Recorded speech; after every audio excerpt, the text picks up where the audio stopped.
ሰላም እንዴት ናችሁ? እኔ እዛ ሀገር ያየሁትን እንግዲህ 1 አመት ሆኖኛል። ያየሁትን ልንገራችሁ። ኮንትራት ቤት የምንሰራው ልጆች አብዛኞቻችን ከፊላችን አናውቅም። አብዛኞችን ማለት ነው።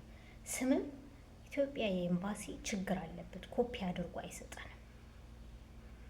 ኮፒ አድርጎ ቢሰጠን መልካም። እዚህ ጋር ስንመጣ ወይ ላክስቱ ወይ ላጎቱ ለምን እንወረወራለን? ወይ ለእህቱ።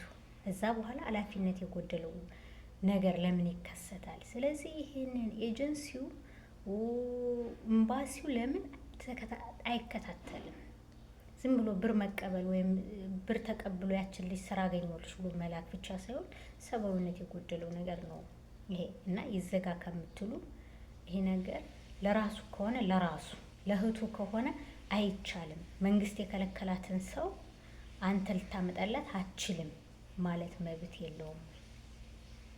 እኔም ጠይቀህ ነው አትልም ወይም ማለት አትችልም ወይ? በቃ አንተ ለእህትህ ለወንድምህ ማምጣት አትችልም፣ ለልጅህ ማምጣት አትችልም። ማምጣት ካለበት ራሱ ነው ያ ሰው። እዚህ ሀገር የተከለከለ ሰራተኛ እንዳይቀጥር ተከልክሎ በእህት በወንድም እያመጡ ከዛ በኋላ ሰብአዊነት የጎደለው ተግባር የሚፈጽሙ እነዚህ ሰዎች ናቸውና ከነዚህ ላይ ትኩረት አድርጉ፣ ይዘጋ ከማለታችሁ በፊት እላለሁ። መልካም